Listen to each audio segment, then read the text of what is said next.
Ondan sonra keçirik İmam Əhməd ibn Həmbəl rahimehullahın sözlərinə. İmam Əhməd ibn Həmbəl rahimehullah imamlar içərisində ən çox hədis toplayan və daha çox sünnədən tutunan imamlardandır. Onun bu barədə sözlərindən birincisi buyurur ki, İmam Əhməd ibn Həmbəl rahimehullah: "La tuqallidni və la tuqallid Malikan və l'Şafi'iyyə və l'Əvza'i və l'Thawri və xuz min haythu əxəzu." Görün nə deyir? Deyir, nə mənə, nə Malikə, nə Şafi'yə, nə Əvza'iyə, nə də deyir ki, Sufyan Thawriyə təqlid etmə. Deyir, heç kimə təqlid etmə. Deyir, nə mənə, nə Malikə, nə İmam Şafi'yə, nə Əvza'iyə, nə Thawriyə deyir ki, təqlid etmə.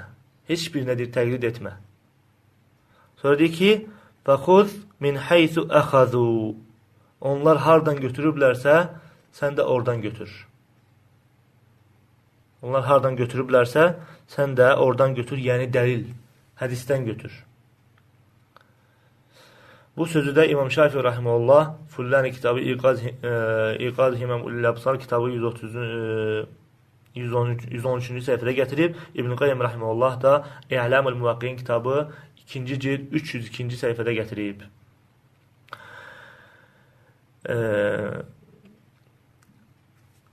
Ondan sonra İmam Əhməd rahimehullahın sözlərindən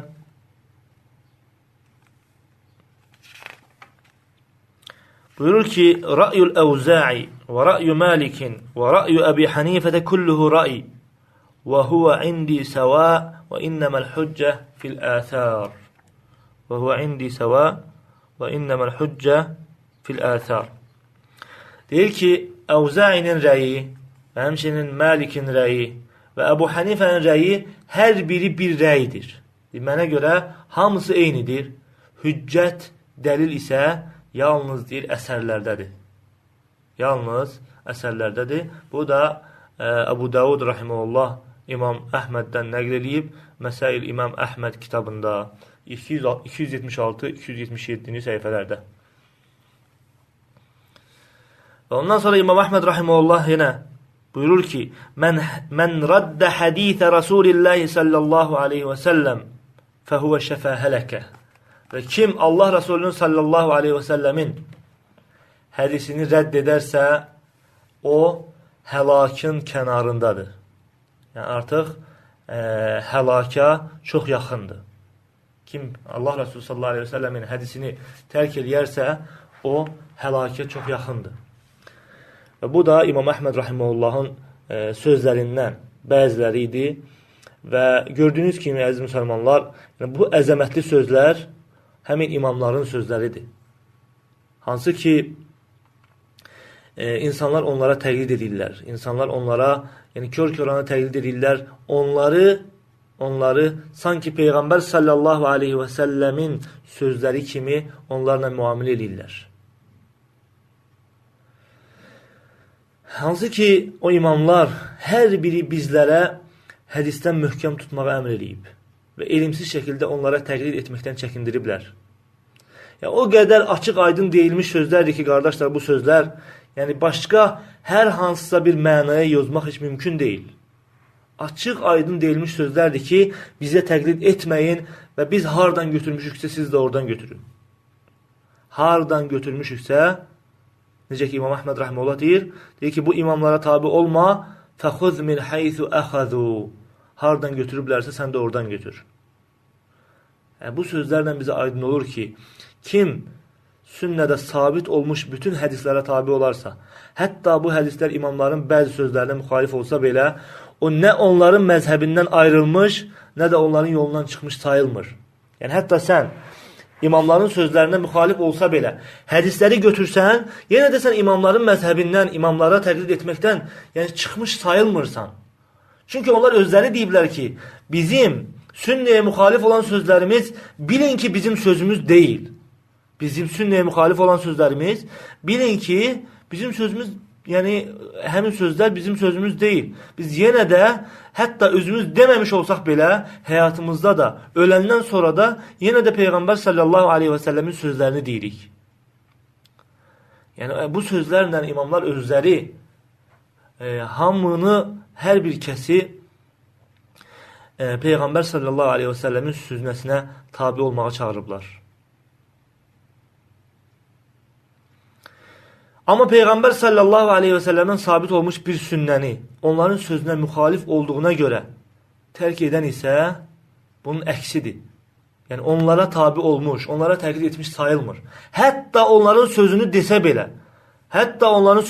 belə, desə ki, mənim imamım bu rəydə olub, bu görüşdə olub və açıq aydın görsə ki, artıq Peyğəmbər sallallahu aleyhi və səlləmin sünnəsinə müxalifdir, o insan hətta imamın sözü, dediyi sözü götürsə belə yenə imamın məzhəbindən kənarda sayılır, imamın məzhəbində sayılmır.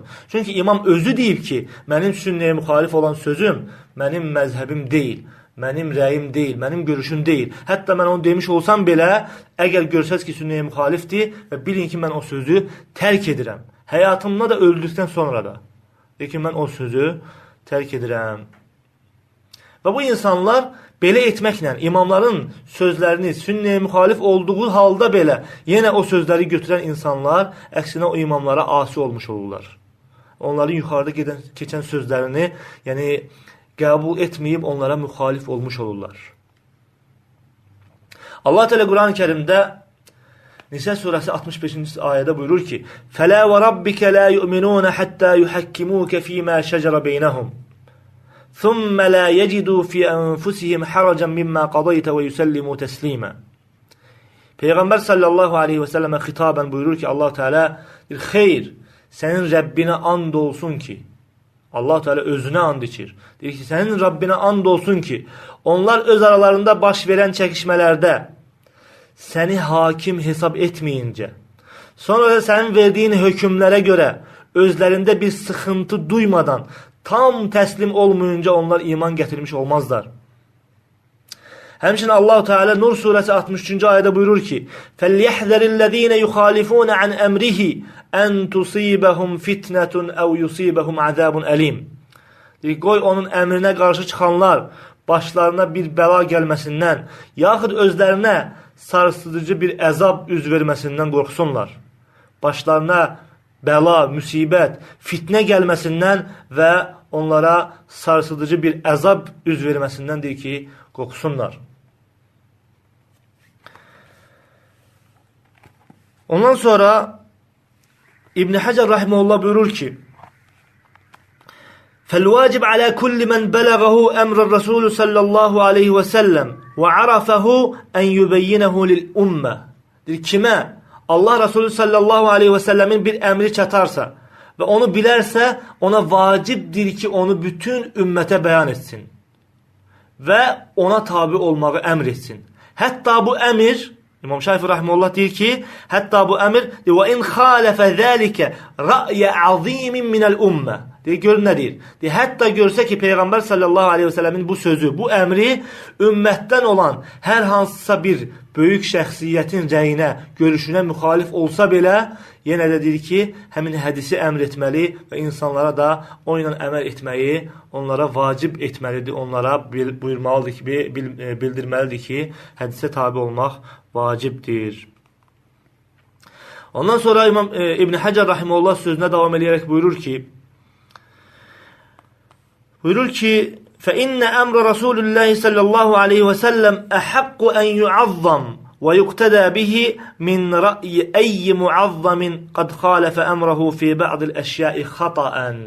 Həqiqətən Allah Resulü'nün sallallahu aleyhi və səlləmin əmrinə tabi olmaq və onu nümunə götürmək bəzi məsələlərdə xəta ilə ona müxalif olanın əmrinə tabi olmaqdan daha üstündür. Xəta ilə nəyə görə deyir? Çünki imamlar qəsdən Peyğəmbər sallallahu aleyhi və səlləmin sünnəsinə müxalif olmayıblar. İmamlar qəsdən Peyğəmbər sallallahu aleyhi və səlləmin sünnəsinə heç vaxt müxalif olmayıblar. İmamlar bundan uzaqdılar. Ona görə İbn Həcər rahimehullah deyir ki, bəzi məsələlərdə xəta ilə ona müxalif olanın əmrinə tabi olmaqdan daha üstündür. Peyğəmbər sallallahu aleyhi və səlləmin əmrinə tabi olmaq. Ondan sonra İbn Həcər rahimehullah buyurur ki, buna görə də sahabələr və onlardan sonra gələnlər hər bir səhih sünnəyə müxalif olana rədd ediblər və bəzən də onlara qarşı rəddlərində şiddətli olublar. onlara nifrət edərək yox, əksinə o şəxs, yəni rədd olunan şəxs onlar üçün sevimli və böyük şəxsiyyətdir. Lakin Allah Resulü sallallahu aleyhi və səlləm onlar üçün daha sevimli və onun əmri də hər bir kəsin əmrindən daha üstün idi. Allah Resulü sallallahu aleyhi və səlləmin əmri ilə, İbn Həcər rahimehullah buyurur ki, Allah Resulünün sallallahu aleyhi və səlləmin əmri ilə başqasının əmri bir-birinə zidd olarsa, bu zaman Allah Resulünün sallallahu aleyhi və səlləmin əmri tabi olunmağa daha haqlıdır, daha öncədir. Onun əmrinə müxalif olan, onun əmrinə, yəni Peyğəmbər sallallahu aleyhi və səlləmin əmrinə müxalif olan insan, o imamı, o böyük şəxsiyyəti, yəni ictihad edən imamı təzim etməkdə də yəni bir mane yoxdur. Peyğəmbər sallallahu aleyhi və səlləmə Peyğəmbər sallallahu aleyhi və səlləmin əmri onun əmrinə müxalif olan o imamı, hansısa xəta ilə imam Peyğəmbər sallallahu aleyhi və səlləmin əmrinə müxalif olub, deyir ki, onu təzim etməkdə də bir mane yoxdur. Yəni onu sən təzim elə, deyən ki, yəni böyük imamlarımızdandır, böyük şəxsiyyətlərdəndir, ona hörmət olunmalıdır. Bunu deməkdə heç bir mane yoxdur. Deyir ki, əksinə o ictihad edən o imam özü də razıdır ki, onun əmri Peyğəmbər sallallahu aleyhi və səlləmin əmrinə müxalifdirsə, Peyğəmbər sallallahu aleyhi və səlləmin əmri götürülsün, əksinə özü bunu əmr etmişdir.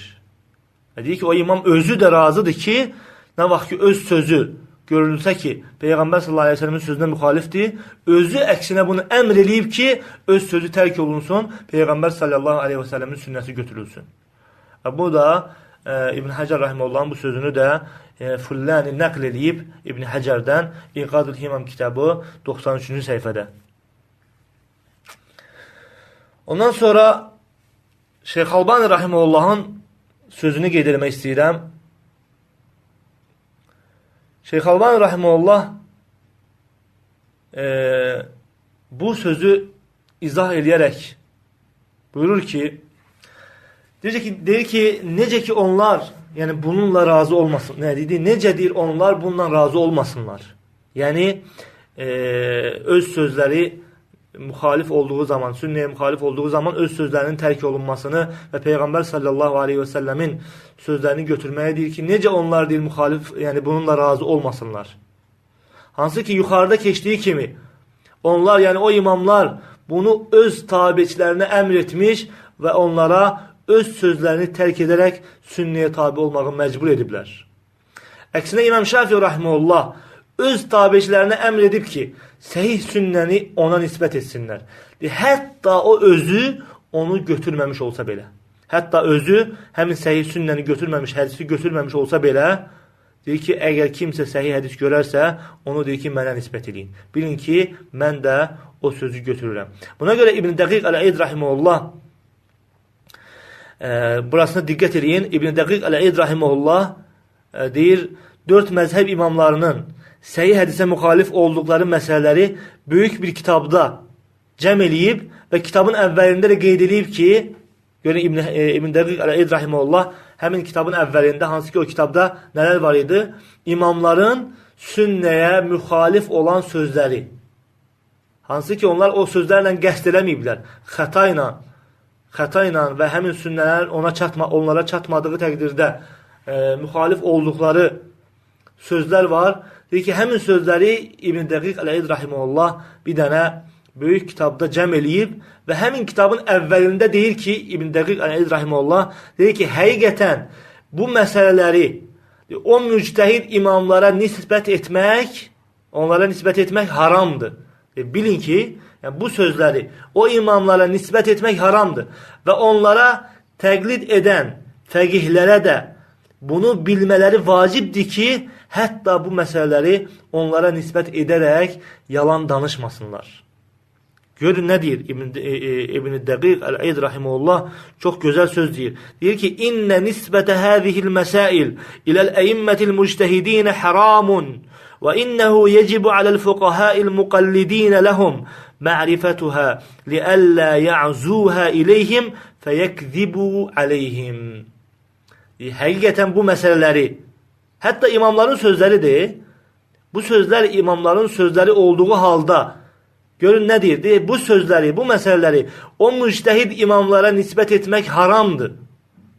Çünki onlar özləri deyiblər ki, görürsəz ki, bizim sözümüz Peyğəmbər sallallahu aleyhi ve sellemin sözünə müxalifdir. Bizim sözümüzü tərk eləyin. Bizim sözümüz kimi onu götürməyin. Deyə ona görə İbn Dəqiq Əl-Əziz rahimehullah deyir ki, bu sözləri onlara nisbət eləmək haramdır. Onlara təqlid edən təqiqlərə də bilmələri vacibdir ki, bu məsələləri onlara nisbət eləyərək yalan danışmasınlar. Bu sözü də İqazul Himam kitabında Fullani rahimehullah 99-cu səhifədə nəql edib. Buna görə möhtərəm müsəlmanlar, imamların bu əzəmətli sözlərini oxuduğumuz zaman yəni bizə aydın olur ki, o hörmətli imamlara həqiqi tabeçilik edənlər elə məhz Əhlüs-Sünnə vəl-Cəmaə, sələfilər, salih sələflərə özlərini nisbət edənlərdir.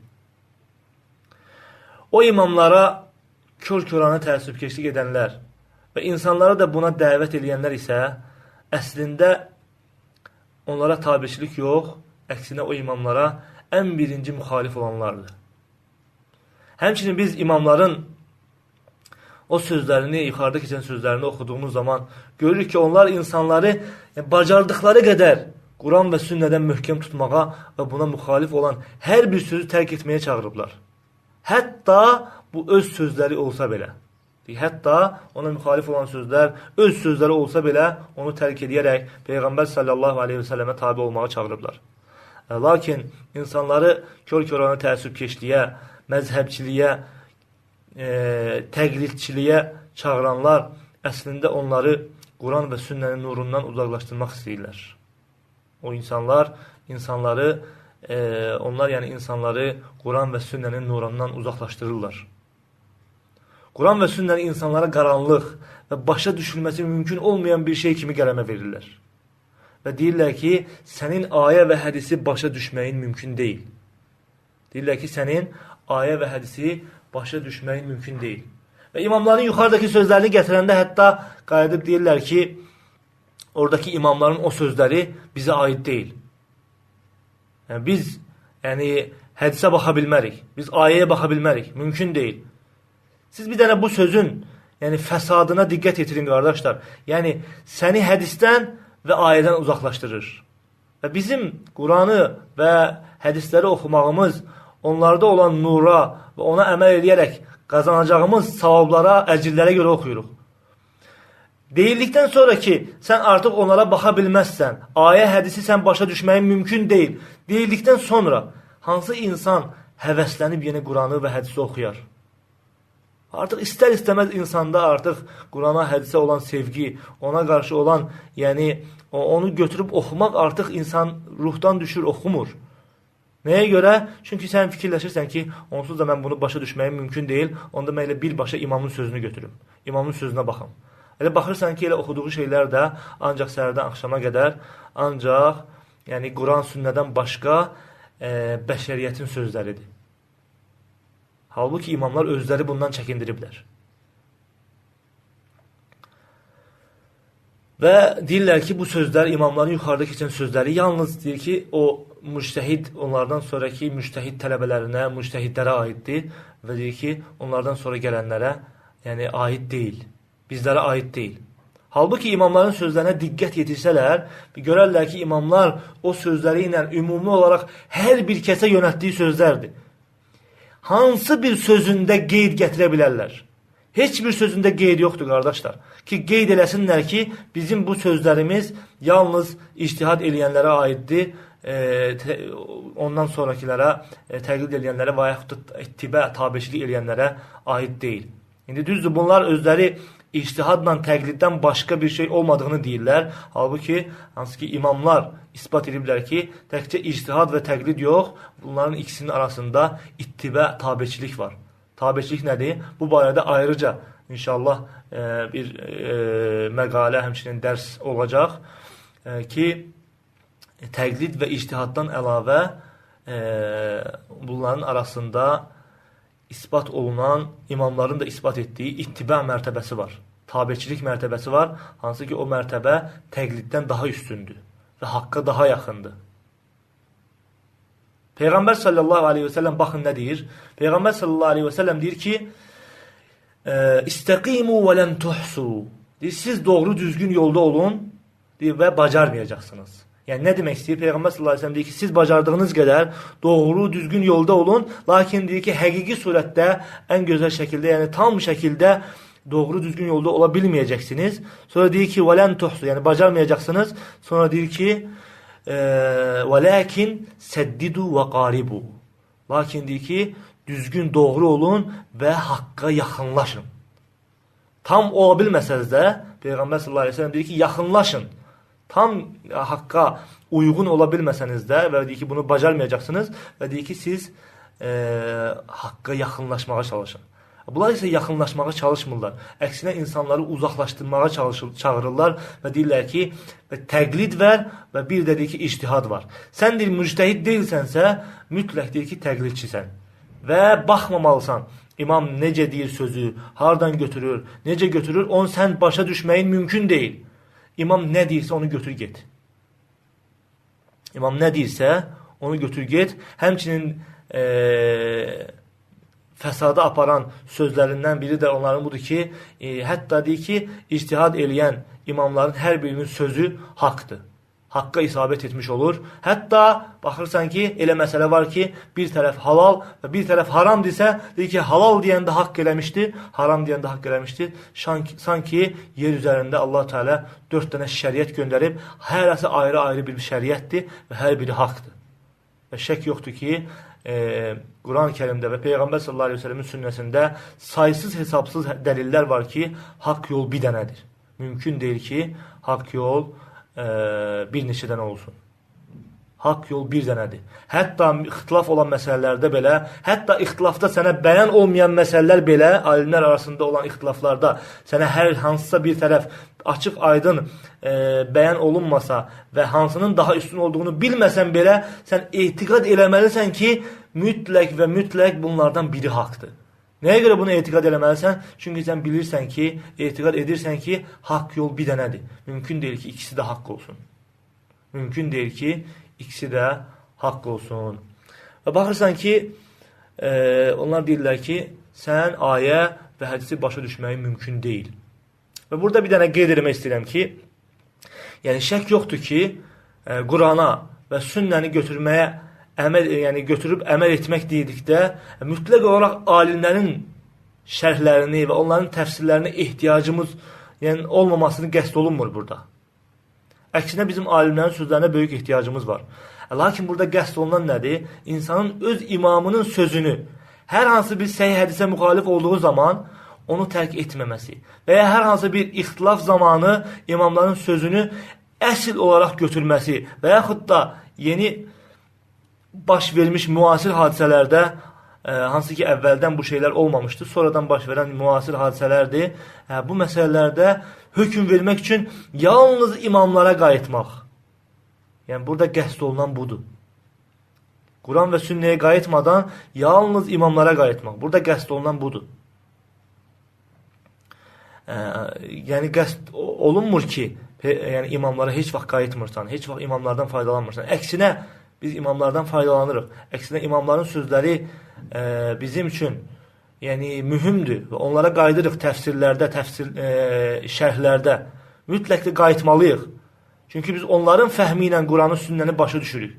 Lakin, hansısa bir imam, başqa imamın sözünə müxalif olan bir hədis gətirərsə, bir söz gətirərsə Peyğəmbər sallallahu aleyhi və səlləmdən və bilmək lazımdır ki, hətta o müxalif olan İmam sənin imamın olsan belə, sən Peyğəmbər sallallahu aleyhi və səlləmin sözü o sözdən daha üstün götürməlisən və ona daha üstün, daha böyük təzim göstərməlisən. Mən bir dəfə insanlardan, yəni bu belə insanları buna dəvət edənlərdən birisi ilə söhbət edəndə mənə dedi ki, bir insanın səhih hədisi oxuyaraq, yəni ona əməl etməsi, yəni özü üçün əməl etməsi doğru deyil. O insan deyir ki, səhih hədisi oxuyub əməl edə bilməz. Ona sual verdim ki, sən yəni Buxarinin səhih hədislər kitabını oxuyursanmı? O da dedi ki, bəli, oxuyuram. Mən dedim ki, yaxşı, onda əməl etməyəcəksənsə, İnsan yəni hədis oxuyub birbaşa əməl edə bilməzsə, o zaman niyə oxuyursan? Deyir ki, bərəkət üçün oxuyuram. Deyir, bərəkət üçün oxuyuram. Mən deyim ki, yaxşı, hədisləri əməl etmək niyyəti yoxdursa, yəni Quran kimi bərəkət üçün oxumaq, yəni hansı ki, hər hərfinə 10 savab, yəni hədislərdə yoxdur. Yəni sən də əməl etmək üçün də oxumayacaqsansa, yəni burada bərəkət olmur axı. Yəni bu necə bərəkət üçün oxuyursan? Buna heç bir dəlil yoxdur. Yəni o zaman niyə oxuyursan? O da axırda yəni gülərək cavab verdi ki, əgər deyir, yəni bir sələfi gəlib məndən dəlil tələb eləsə, ona cavab vermək üçün oxuyuram. Subhanallah. Yəni həqiqətən yəni insana təsir edən bir şeydir ki, yəni görün müsəlmanlar yəni Quran sünnədən necə uzaq düşüblər.